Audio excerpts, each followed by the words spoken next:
ex ministro, diputado, militante de la democracia cristiana Andrés Palma. Gracias, Andrés, por estar acá. No, gracias por tenerme de nuevo, después de un tiempo en que anduve más o menos malito de salud. Sí, pero nada serio, lo estábamos hablando recién para No, que no se preocupen más de la cuenta. una sinusitis que me Claro. interrumpió actividades radiales. Sí, pues las vías respiratorias son fundamentales para este trabajo. Le damos la bienvenida a Sofía Brito también. Bienvenida, Sofía. Buenos días, muchas gracias por la invitación. Qué bueno estar aquí de nuevo. Sí, pues bueno, los dos no los veíamos hace rato, así que bienvenidos de vuelta y en un contexto además bien interesante para hablar de política y de actualidad. Y yo quiero partir con lo que hablábamos antes de salir al aire, en la pausa. Los efectos en la derecha de este plebiscito que pareciera que no hubieran perdido, o incluso en algunas declaraciones uno advierte un tono medio triunfalista, ¿no? Ayer se vio eso también a propósito de la agenda legislativa que busca reactivar el gobierno, declaraciones como las de Gonzalo Miller diciendo que la oposición no tenía que ceder ni un centímetro. Pero antes de eso también hubo recriminaciones cruzadas en la derecha, particularmente en el caso de Chile Vamos y Republicanos.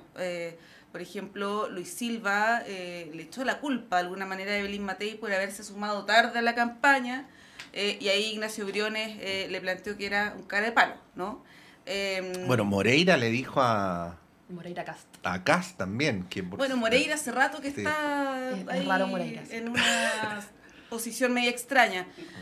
Pero en la derecha se está dando esto, ¿no? No sé si la noche de los cuchillos largos, pareciera que no, pero sí ya se están advirtiendo algunas diferencias. Por ejemplo, Gloria Hood dijo el domingo y lo reiteró ayer que no iban a ir en un pacto por omisión, por lo menos con republicanos para las elecciones del próximo año. ¿Cómo ven el escenario en la oposición? Yo sé que ninguno de ustedes es de oposición, ¿no? Pero ¿cómo lo ven considerando que son los derrotados? O debiéramos hablar como de que son los derrotados, ¿no? En estas elecciones. Sofía. Bueno, sí hay harta audacia de parte de la derecha, creo yo. Efectivamente, claro, o sea, sigue vigente la Constitución del 80, ¿no? Nadie le puede negar ese asunto. Pero ellos quisieron hacer un nuevo pacto oligárquico, ¿no? O sea, este proceso de nueva constitución en el cual se manifestaron a favor, si bien habían diferencias en algunos sectores, era una posibilidad de poder cerrar el capítulo constitucional desde su lado, ¿no? O sea, con gente que se había opuesto radicalmente a la nueva constitución, que ahora tenía una nueva posibilidad de poder incorporar elementos de su programa de gobierno dentro de una nueva constitución, y que no se logra, ¿no? Y que no se logra incluso con un financiamiento de la campaña a favor que fue radicalmente distinto de la campaña en contra. Y con los medios de comunicación también a su favor. Entonces, efectivamente ahí yo creo que, claro, es muy obvia quizá la posición de la derecha de decir, bueno, en realidad, claro, fue en contra de la clase política, en contra del gobierno, un voto de castigo, qué sé yo. Pero lamentablemente, si es que tanto de oposición como oficialismo no se toma en cuenta lo que significa este capítulo constitucional y simplemente hacemos un cierre así como esto nunca pasó, van a venir nuevos estallidos sociales. O sea, sigue vigente el problema que abrió el capítulo constitucional el año 2019 y ni siquiera eso, ¿no? O sea, se está hablando de nueva constitución desde las campañas del 2009. Desde ese momento que ya se posiciona la nueva constitución, claro, como una cuestión frente a las cuales los candidatos tenían que posicionarse, ¿no? Ya sea a favor de un nuevo proceso, en contra de un nuevo proceso, pero esta cuestión del problema constitucional no es algo que se nos ocurrió de la nada o que solamente un problema de la izquierda o del oficialismo, sino que es un problema que viene hace mucho tiempo arrastrándose, que sigue abierto en algún sentido porque las cuestiones no se han solucionado, y esa posición de, bueno, simplemente no vamos a hacer ni un ápice en nuestras posiciones con respecto a las reformas del gobierno, va a traer consecuencias. O sea, es imposible que no las traiga porque no ha cambiado nada, ¿no? Incluso la crisis se ha profundizado desde el 2019 con la pandemia y con la precarización de la crisis política y económica que tenemos estos años. Sí, reconozco que lo que voy a decir a continuación, Andrés, le falta un dato porque no tenemos cómo saber por de pronto cuánta gente votó por el en contra desde la extrema derecha, ¿no? Pero sí debemos decir primero que la derecha parece tener un techo que no le alcanza para hacer mayoría, si es que, por ejemplo, quiere llegar al gobierno. En segundo lugar, tenemos el dato de que todo parece indicar que Amarillo no suma, ¿no? Ya vamos a hablar de eso. Sí, no, Cerramos parece capítulo parece aparte. no sumar votos, ¿no? A pesar de que esto es un tema especialmente sensible para Andrea, a pesar de que el Mercurio tituló así página completa de que Amarillos y Demócratas Consolidan está como ocupando el fuerzas del espacio centro. del centro, ¿no?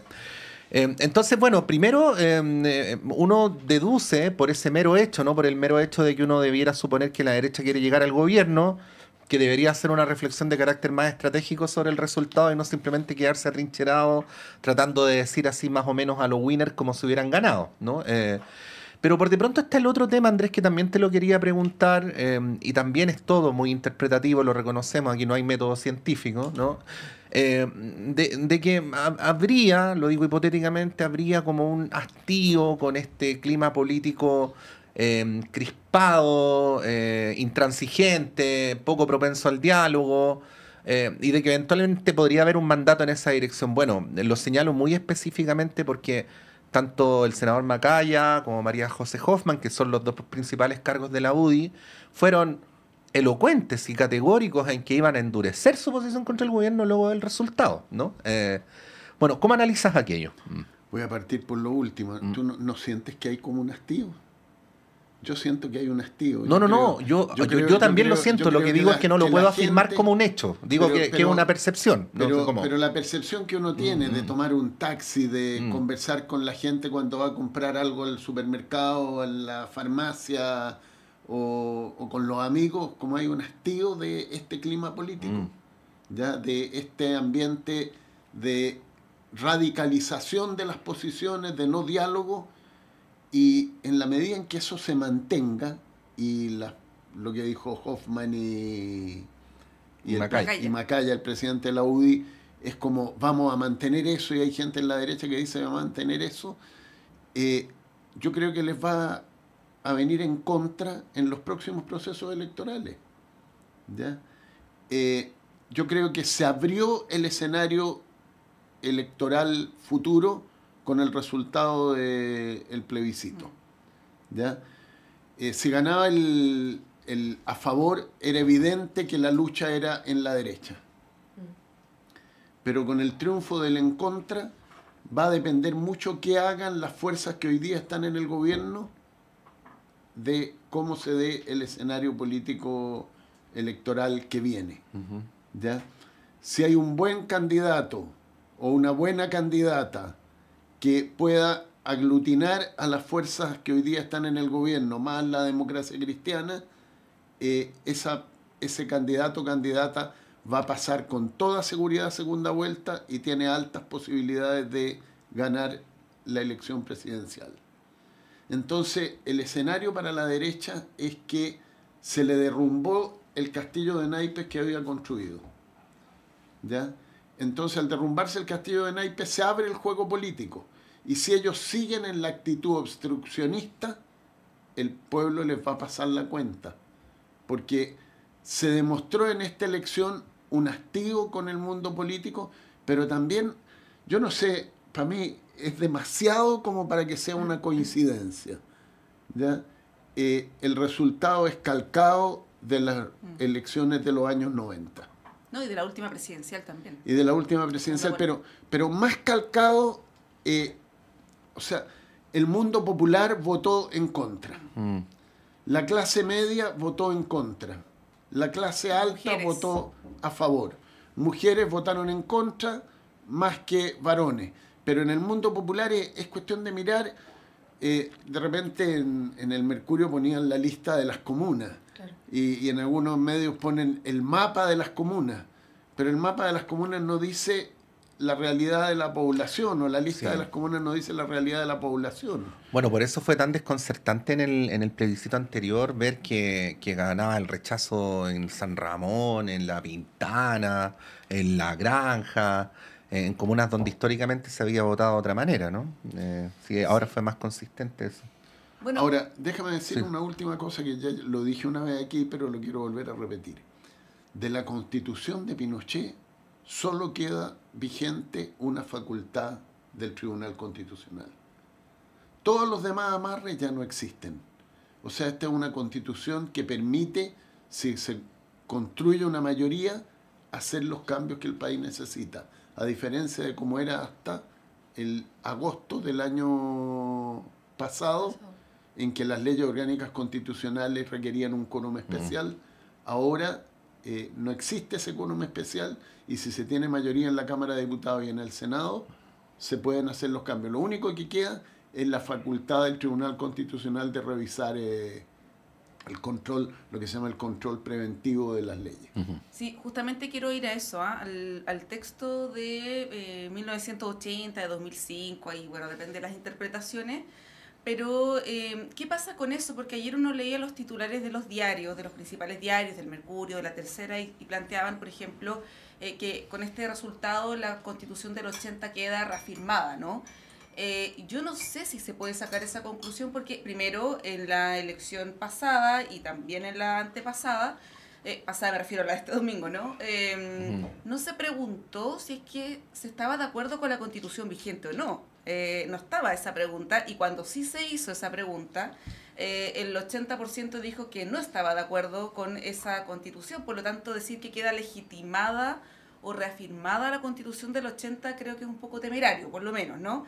¿Qué hacer con esta Constitución? Porque ya el gobierno y todos los actores políticos le cerraron la puerta a un nuevo proceso en los próximos 2, 3 años, el próximo gobierno verano, pero ¿qué hacer con esta Constitución? Quizás introducir algunas reformas que están en la comisión experta, algunas del texto de Michelle Bachelet. Bueno, ayer salió ya algún diputado por ahí diciendo que se quería retomar los 2/3, ¿no? A propósito del resultado del domingo, pero más allá de eso, que es casi anecdótico, ¿qué hacer? O nos quedamos igual, porque también es una opción, ¿no? Esperar, irse por otro lado con la reforma social, y ya vamos a hablar de eso, pero ¿qué hacer con el texto del 80 que todos lo dieron por muerto? O sea, desde Evópoli hasta el Partido Comunista. O sea, de alguna manera está muerto, ¿no? O sea, yo creo que hay una sensación de que no existe realmente, o durante este proceso, que no existía una constitución que pudiera ser legítima dentro de la forma en que se expresa la política actualmente, ¿no? O sea, por eso traigo a colación como esta cuestión de la campaña desde el 2009, ¿no? O sea, que ha sido un problema la Constitución hace mucho tiempo, y que claro, después del proceso fallido de Bachelet también pasaron un par de años, los primeros años de Piñera, en que todo el mundo decía, ya, no hablemos del tema constitucional, eso no es el problema ahora, y bueno, vino la revuelta y se reactivó, ¿no? Entonces, primero que todo hay que pensar que esto se puede reactivar en cualquier momento, ¿no? O sea, que obviamente hay una intención de la clase política de darlo por cerrado, darlo por muerto, pero hay una fuerza destituyente que sigue ahí, o sea, y que se puede manifestar de diferentes maneras, y que, como decía antes, pueden haber nuevas revueltas que a lo mejor no apunten directamente a la Constitución. También hay que recordar que la salida constitucional de la revuelta de octubre fue una forma, en algún punto, de salvar al gobierno de Piñera, de hacer un nuevo pacto político en el 15 de noviembre, y que claro, o sea, acá evidentemente quienes salen con mayor desventaja de todo esto nuevamente son los partidos políticos, ¿no? Entonces, en esa línea, creo que claro, que de alguna manera la clase política debiese considerar que alguna reforma sí se tiene que hacer. O sea, en términos constitucionales hay un problema con el sistema político, hay un problema con la forma de Estado, y que además son temas en que en general la misma clase política está de acuerdo. O sea, no hay ningún sector que no diga sí, hay que modificar el sistema político, sí, hay que cambiar la centralización que tenemos en el país. Son problemas que incluso se arrastran de la Constitución del 25. Entonces, yo creo que sería una súper mala idea no considerar esos aspectos para que avancen quizá paralelamente a las reformas que está proponiendo el gobierno actualmente, ¿no? O sea, porque lamentablemente estamos en un círculo vicioso. Si es que se proponen reformas, pero no cambia el sistema político, esas reformas nunca van a avanzar. Entonces, ahí hay un asunto que lamentablemente, si es que simplemente se da por cerrado o las vacaciones constitucionales y no nos preocupamos más de los temas constitucionales, ese es el problema, ¿no? Ahora, eso no necesariamente, claro, va a pasar por un proceso constituyente que modifique todo, pero existe la posibilidad de hacer alguna reforma en ese ámbito, sobre todo pensando que es una cuestión en las cuales hay acuerdo. Yo creo que eso es lo que se tiene o sea, eso es lo que se debiese centrar en este momento de la discusión a nivel constitucional, ¿no? Ver cuáles son los temas en que efectivamente tanto en la comisión de expertos como incluso en los procesos anteriores, había un acuerdo más o menos transversal, que creo yo que son estos dos asuntos, ¿no? O sea, tanto forma de gobierno como forma de Estado, y poder avanzar en eso, porque si no, en realidad, no es solamente este gobierno, sino que los gobiernos venideros no van a poder hacer los cambios que Chile necesita, ¿no? O sea, no va a haber esa voluntad de poder colaborar entre el Poder Ejecutivo y el Poder Legislativo, porque lo que tenemos actualmente es un parlamentarismo de facto que opera a través de acusaciones constitucionales, a través de oposicionismo, y no a través de la posibilidad de que efectivamente la razón por la cual están los políticos ahí, ¿no? De poder hacer cambios, de poder hacer proyectos de leyes que impliquen una mejora en la vida de todos y todas. Y ahí hay un asunto que lamentablemente, si es que no se toma en consideración por parte de la clase política, van a haber nuevas formas de manifestación, van a haber, o sea, este hastío se va a profundizar, y también la división que genera la política, la sensación de que el Estado y la política no sirve para nada, se profundiza aún más, ¿no? O sea, y eso es lo que tenemos actualmente. Y es cuando llega el populismo. O sea, cuando llega el populismo y cuando llega también la sensación de que, bueno, está el narco, ¿no? O sea, el narco también opera donde no opera el Estado. Sí, yo tiendo a estar de acuerdo con lo que decía Andrés en una intervención anterior, en el sentido que esta Constitución, así como están las cosas ahora, no 2 años atrás, 3 años atrás, tiene muchas mejores condiciones para ser reformada. Adicionalmente, tiendo a pensar que como los tiempos de la historia y las transformaciones culturales de la sociedad ocurren en este tiempo con mayor velocidad que antes, tiendo a pensar que es institucionalmente más sabio pensar en una Constitución como un ser vivo que va evolucionando que como un texto que se talla en piedra cada 50 o 60 años, ¿no? Pero igual, esta es solo una cosa personal, pero luego se las devuelvo a ustedes. Me parece que una democracia no se puede permitir en lo formal ser una democracia regida por una constitución escrita en dictadura, ¿no? Creo que igual, aunque puede parecer una sutileza, debería haber algún hito que diga que esta es una constitución escrita en democracia, aunque sea muy distinta a la que originalmente se escribió. No sé si se entiende, pero bueno, Andrés, tú que además que te tocó biográficamente vivir todo el tema de la lucha contra la dictadura, ¿qué podrías decir al respecto? Mira, porque solo para terminar, porque lo del agua, aunque tapa mucho juego de palabras, formalmente es una reforma, ¿no? Quiero hacer un comentario antes sobre lo que estaba diciendo Sofía. Sí. Porque en los próximos 2 años el poder en el Parlamento lo tiene la derecha. Y por lo tanto, no hay que pensar que se puedan hacer cambios muy significativos. O sea, hoy día el marco constitucional permite que una mayoría haga los cambios que el país necesita. Haga cambios en pensiones, haga cambios en salud, haga cambios en educación, haga cambios en políticas sociales, en políticas industriales, etcétera. Pero esa mayoría hoy día, institucionalmente, en el Parlamento la tiene la derecha. Y la derecha no quiere hacer esos cambios, no ha entendido la necesidad de esos cambios. Y cuando uno escucha las declaraciones de ayer de la derecha, más allá de las recriminaciones, es que no entendió lo que ha pasado en Chile. O sea, en Chile todos hemos perdido en el proceso constitucional. Unos perdimos una vez, otros perdieron otra vez, pero todos perdimos. Pero puede ganar Chile si todos entendemos que perdimos.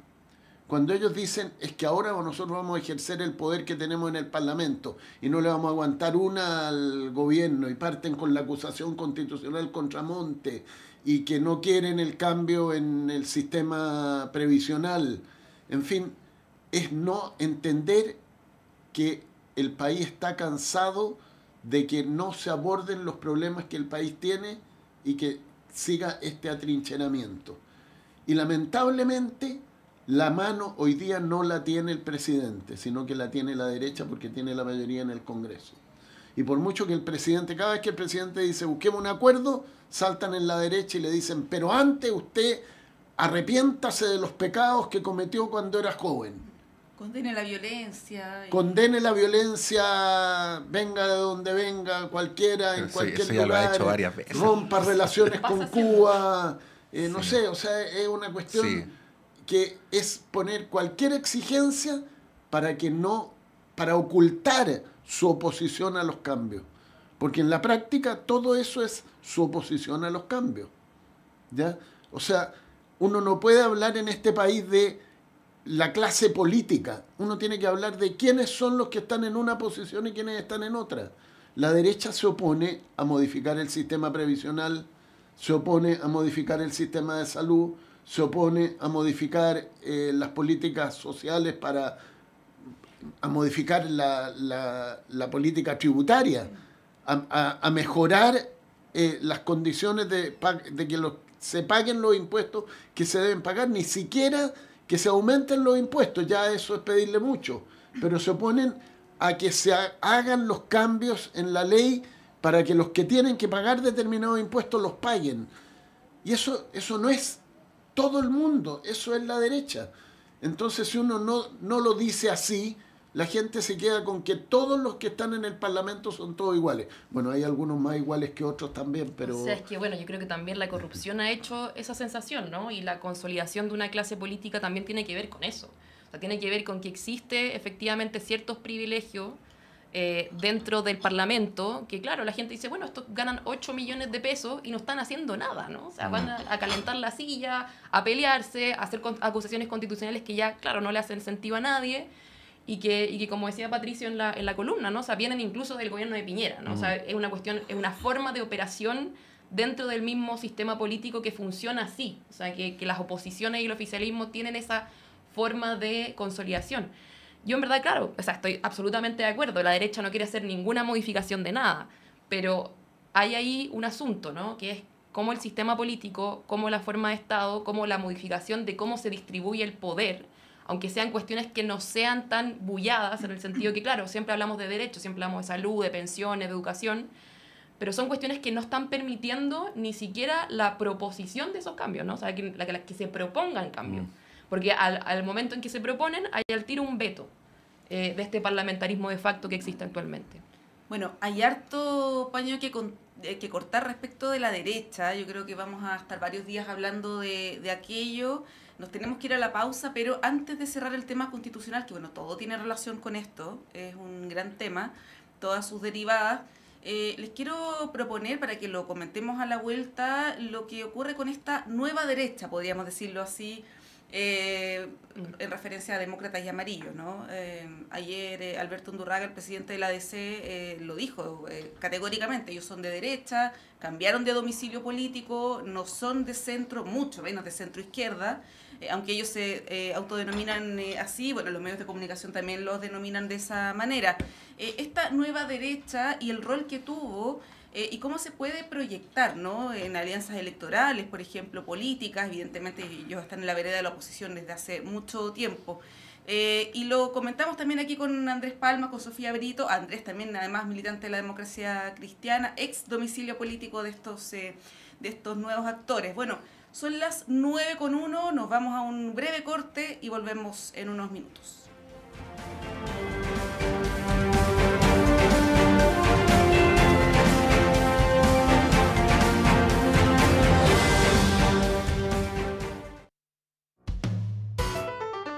Conciencias y Educación, un programa de la Facultad de Ciencias de la Universidad de Chile dedicado a mostrar el estado de la ciencia de frontera y analizar las políticas educacionales y contenidos programáticos sobre educación científica y educación ambiental, con la conducción de la periodista Ruth Tapia y la participación del profesor Dr. Raúl Morales, decano de la Facultad de Ciencias de la Universidad de Chile.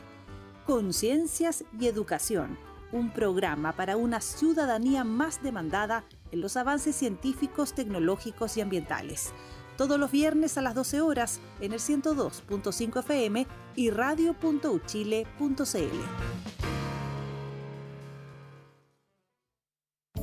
Hola, soy el periodista y locutor Luis Hernán Schwaner y quiero invitarles a compartir cada viernes a través de Radio Universidad de Chile el Último Café. El Último Café, cada viernes a las 22 horas en Radio Universidad de Chile, 102.5 FM y en nuestra señal online en www.radio.uchile.cl. Recuerde, El Último Café, cada viernes a las 22 horas en la radio que piensa. Usted está invitadísimo a compartir con nosotros El Último Café.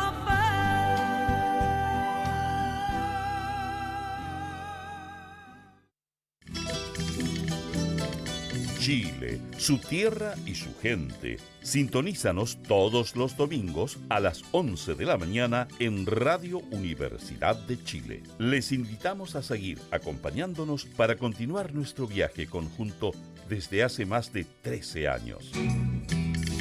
Como siempre, seguimos en la senda de la conservación del patrimonio natural y cultural que da identidad a nuestro país diverso y emblemático. Les esperamos los domingos a las 11 de la mañana en el 102.5 FM para compartir con Chile, su tierra y su gente.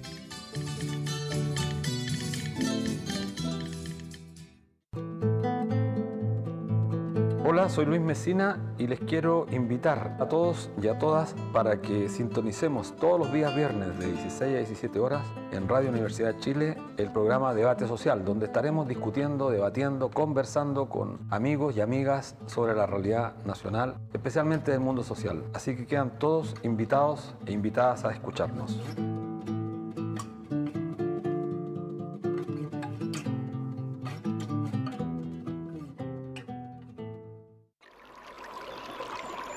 Aguas Trayén o Cascada en Mapudungún es la mejor agua purificada con tecnología de última generación. Para más información, visite su página web www.aguastrayen.com.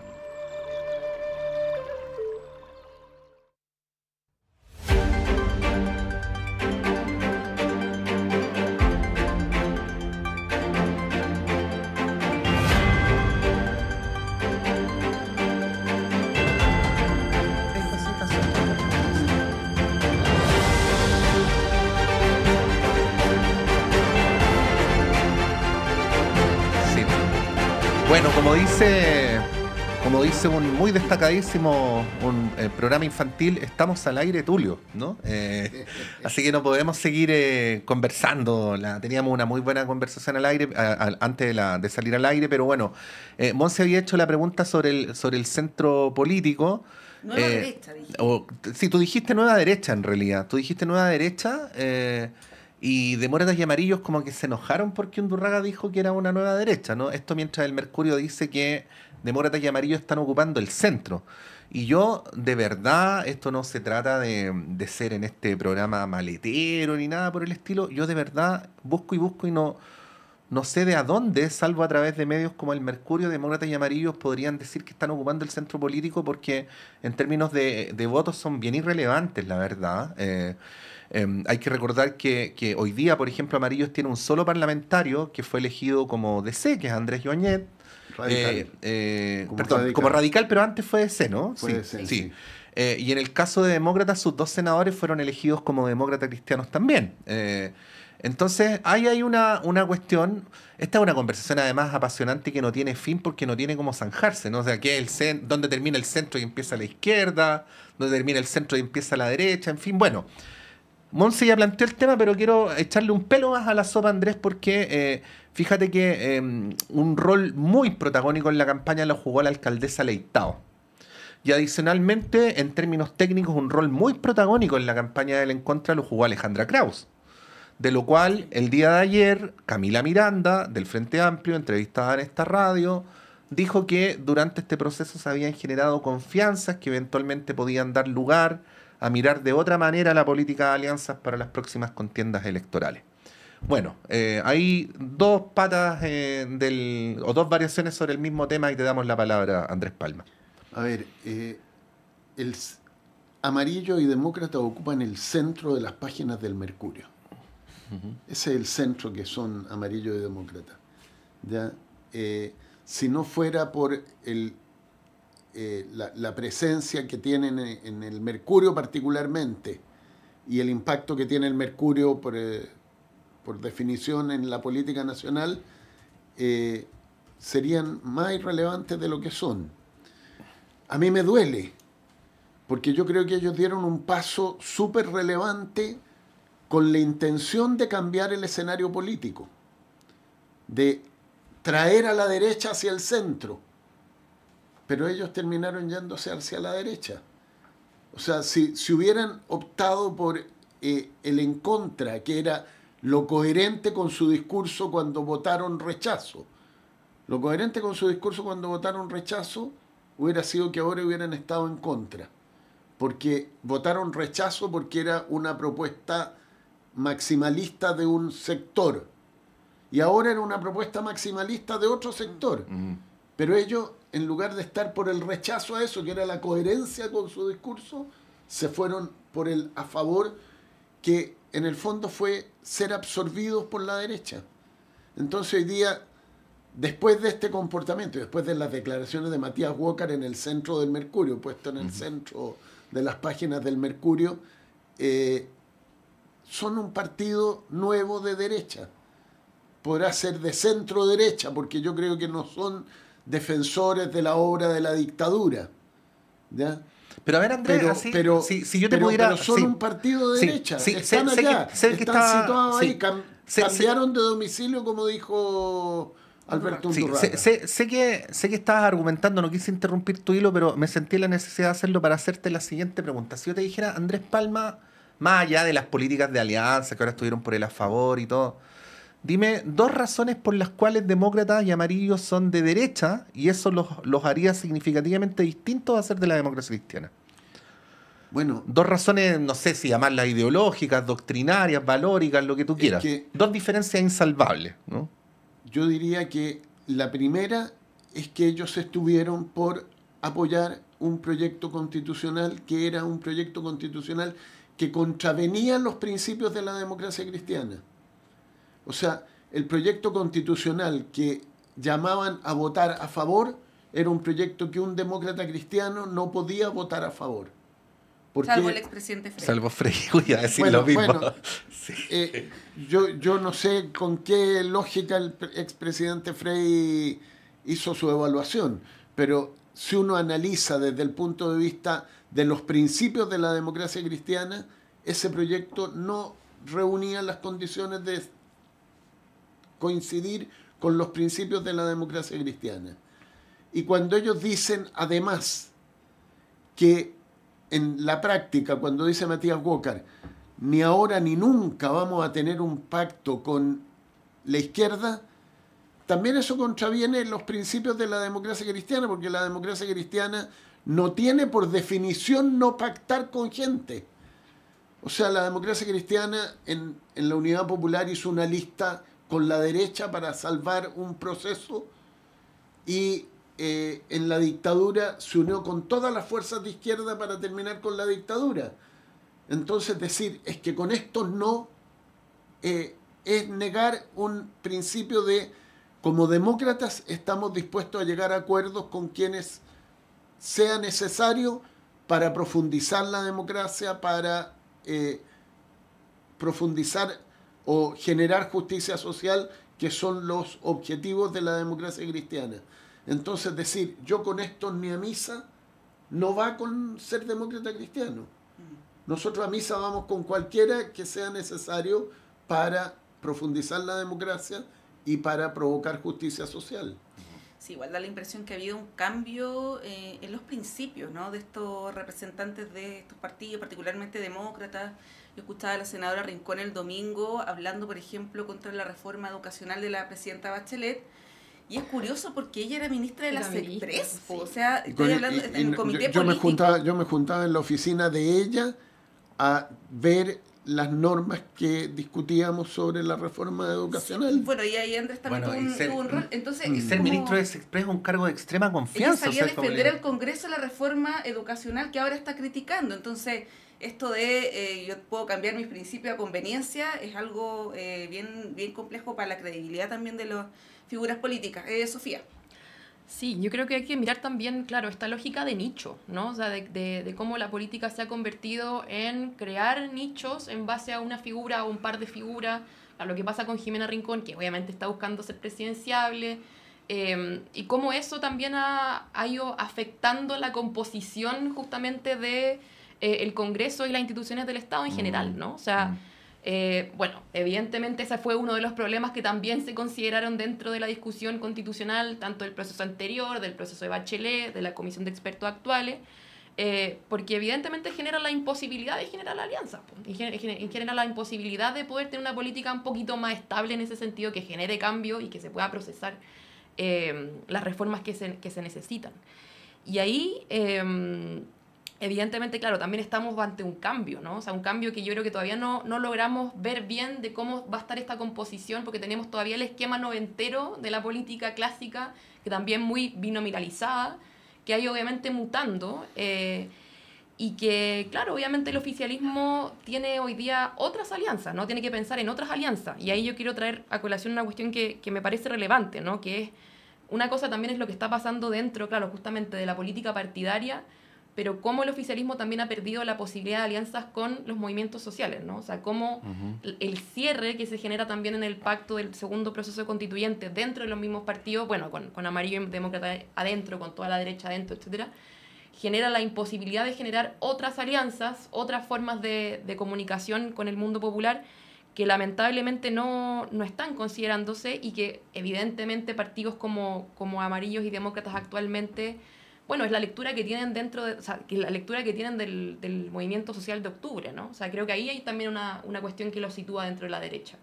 como la imposibilidad de generar alianzas con otros mundos que en este momento se consolidan para ellos como dentro de la criminalización, ¿no? O sea, solamente son criminales, una cuestión vandálica, no considerando lo que significa, en el fondo, esa revuelta en términos sociales de la impugnación a la clase política. Entonces creo que ahí hay una cuestión, ¿no? O sea, por un lado, las alianzas que se consolidan y que se van a consolidar para el periodo electoral que se nos viene, y que lamentablemente parece que va a ser lo que va a copar la agenda durante los próximos 2 años, las elecciones municipales y después la nueva presidencial, como siempre, como una especie de loop eterno de elecciones.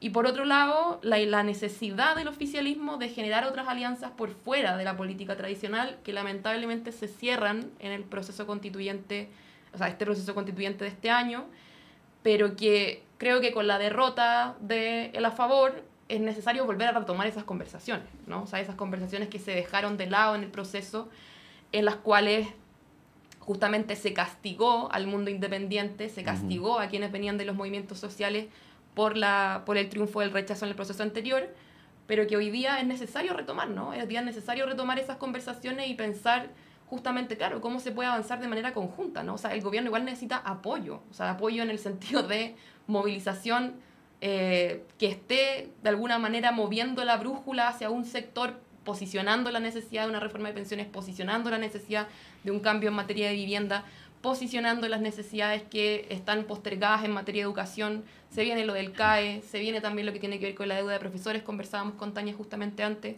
Entonces, se necesita pensar también en ese mundo político que se ha mantenido en el silencio desde la derrota del 4 de septiembre, pero que hoy, de alguna manera, más que decir, bueno, no hay nada que celebrar, es un alivio, creo que hay que celebrar que tenemos una nueva oportunidad de consolidar esas alianzas.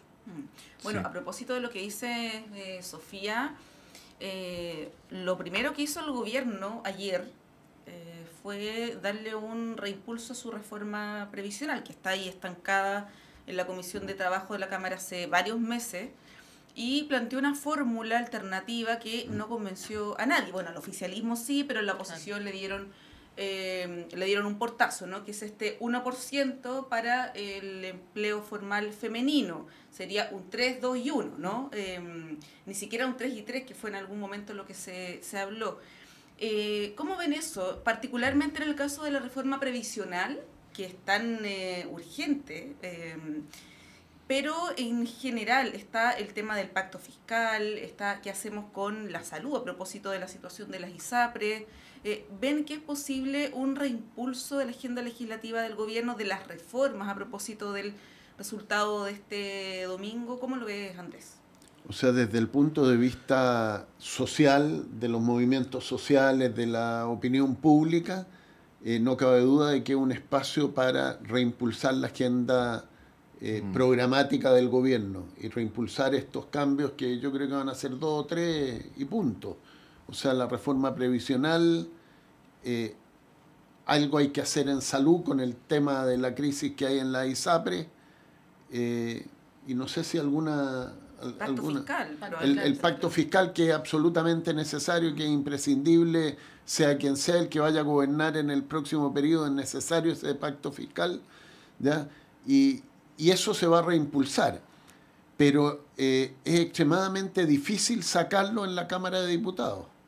Entonces yo creo que lo que el gobierno tiene que centrarse es en el esfuerzo de juntar los votos para que esos proyectos salgan de la Cámara de Diputados, porque la negociación dura no es la Cámara de Diputados, es la Cámara de Diputados es de mucha pelea, de mucho grito, qué sé yo, pero la negociación dura va a ser en el Senado.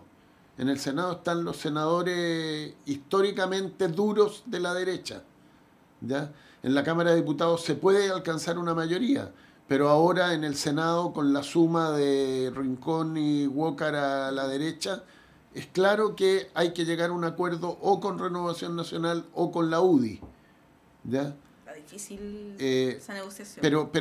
Pero además eso, a mí, yo lo lamento por el presidente Boric, pero esto algunos se lo dijimos a gente en el gobierno desde el primer día del gobierno.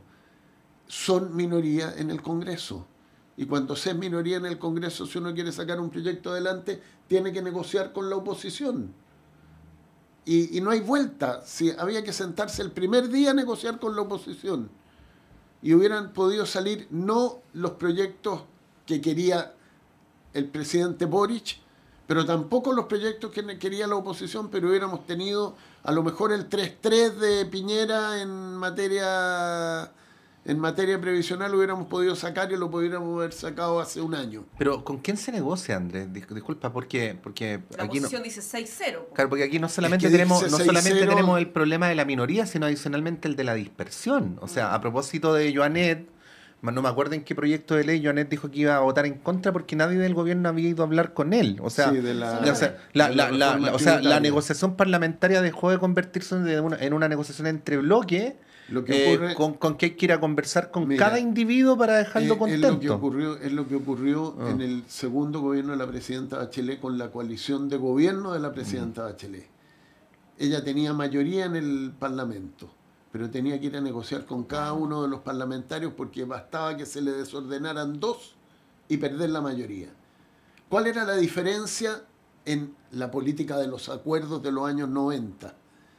Que como tú eras minoría en el Congreso porque tenías a los senadores designados, tenías que llegar a acuerdo con uno de los dos partidos de oposición. Y bastaba que llegaras de acuerdo con uno de los dos partidos de oposición para que tus proyectos pasaran. No eran lo que tú querías, pero tampoco era lo que ellos querían, que era conservarlo todo igual. Pero en ese tiempo la diferencia al momento actual es que la derecha entendía que había que avanzar en cambios porque si no el país iba a irse a pique. Hoy día la derecha no entiende eso. ¿Por qué? Porque llegó el momento en el que el poder de ellos está en juego. Y lo que decía Sofía delante, si las elecciones son distribución de poder, y en la Constitución actual la distribución del poder es muy desigual.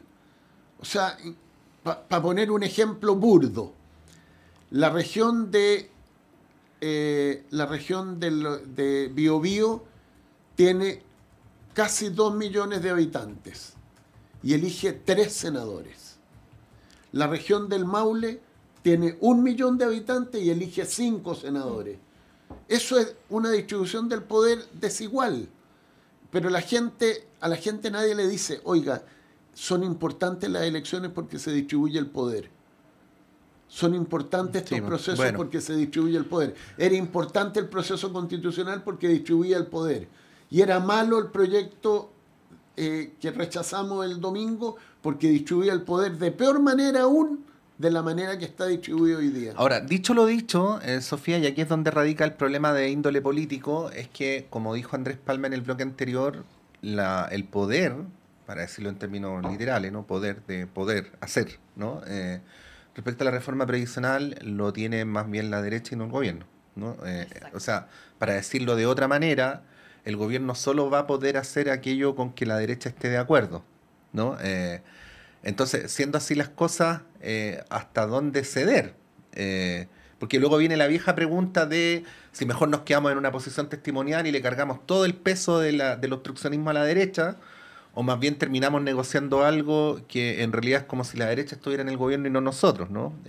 ¿Cómo ves ese dilema que es un antiquísimo dilema de la política, pero que ahora aterriza bien concretamente en discusiones como las que estamos teniendo, ¿no? En estas agendas. Sí, yo quiero justamente con lo que decía antes traer un elemento a colación también de por qué, por ejemplo, Bachelet pudo avanzar en una reforma, o sea, pudo avanzar en la reforma educacional, que bueno, uno puede estar de acuerdo o en desacuerdo con lo que se hizo realmente con respecto a lo que decía el movimiento, y el aborto en 3 causales, ¿no? O sea, no es solamente una negociación al interior del Congreso lo que viabiliza esas reformas, sino que también justamente los movimientos, las organizaciones que sostienen esa agenda, ¿no? O sea, el problema que tenemos actualmente no es solamente, claro, que tenemos una derecha absolutamente obstruccionista, sino que tenemos una agenda copada por esa derecha.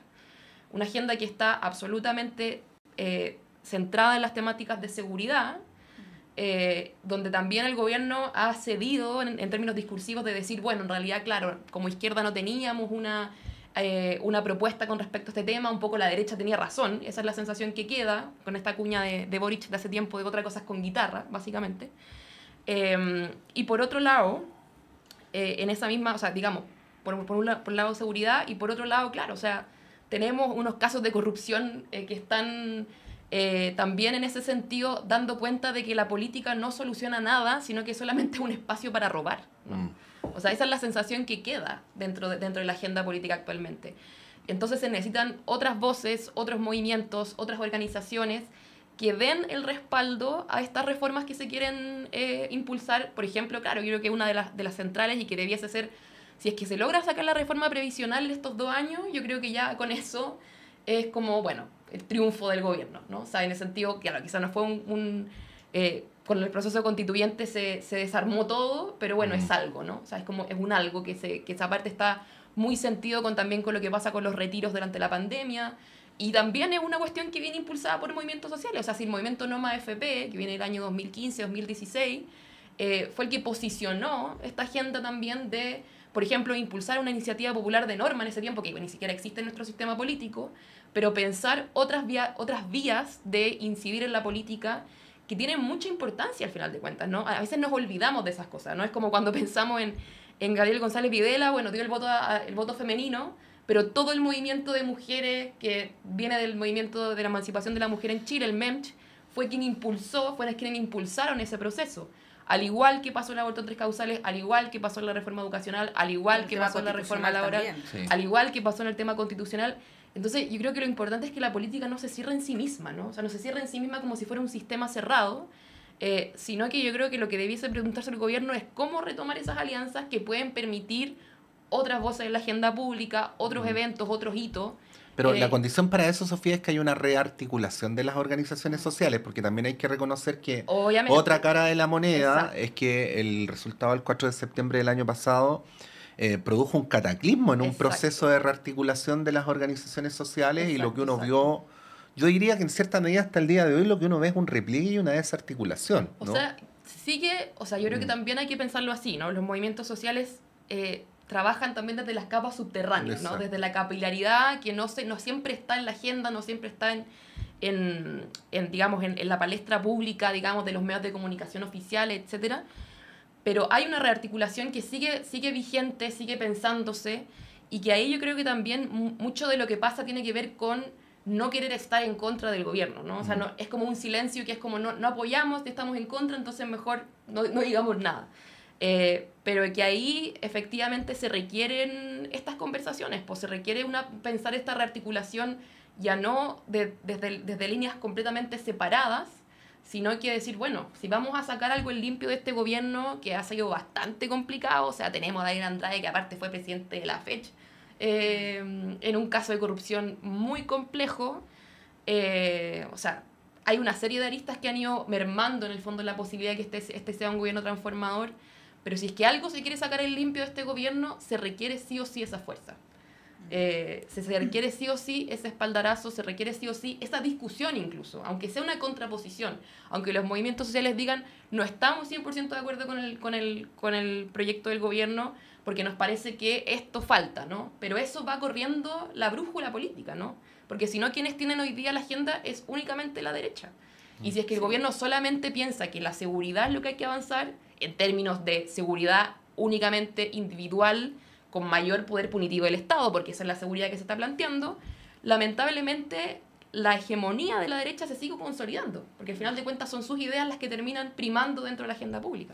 Sí, ahora da la impresión que la mayor articulación de estos movimientos sociales siempre es en contextos de oposición a los gobiernos. Pero bueno, Andrés Palma, no alcanzamos a hablar nada de la acusación constitucional que se presenta hoy, probablemente contra el ministro Montes a propósito de Daniel Andrade, pero te cedemos los últimos 2 minutos y medio para que puedas decir lo que quieras libremente. Yo quería hacer un comentario de lo que estaba diciendo Rocío, que estoy de acuerdo con ella. Sofía. Perdón, Sofía. Pero lo que ocurre con los movimientos sociales es que hay que aprender, yo tengo una frase que me gusta a mí repetir, hay que aprender a ir a la velocidad del más lento. Uh-huh. Lo importante es avanzar, pero muchas veces los movimientos sociales, con legítima autoridad y con mucha razón, lo quieren todo, pero todo es imposible. O sea, yo creo que ese es un gran aprendizaje del proceso del año pasado. Y entonces ir a la velocidad del más lento es muy importante, porque eso es lo que suma. Porque si yo me acelero, alguien se me va a quedar atrás, y ese que se me quedó atrás va a ser capturado por otros. Entonces tengo que aceptar ir a la velocidad del más lento, aunque eso no sea lo que yo realmente quiero, pero tengo que aceptar eso porque si no me capturan sectores, ¿ya?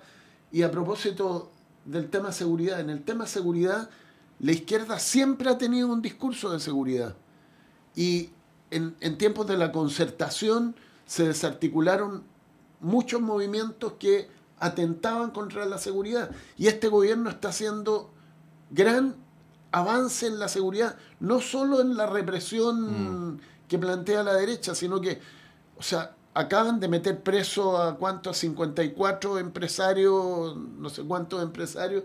Eso es avanzar en materia de seguridad, ¿ya? Sí, pero hay que entender que también en seguridad hay que ir a la velocidad del más lento para que no te capturen a la gente, porque es muy fácil que te la capture ese discurso facilista de la derecha. Sí, bueno, que no resuelve ni un problema, pero que es un discurso en el cual también a veces caen algunas personas de centro izquierda y de izquierda del populismo penal. Sí, en un lenguaje distinto, pero apuntando a algo parecido. Tomás Moulián tiene un desarrollo sobre eso, que uno lo podría resumir en que no es lo mismo la velocidad del pueblo que la velocidad de las vanguardias, ¿no? Eso, pero bueno, con eso abriríamos casi un congreso doctrinario. Yo creo que ese es un aprendizaje del proceso pasado. Yo creo que por eso es que hay que pensar ahora en cómo se avanza en pequeñas, quizás, reformas que a lo mejor, claro, no van a dejar contento a todo el mundo, pero que es necesario que esa fuerza esté, ya sea como sea, ¿no? Sí. El punto es que esté.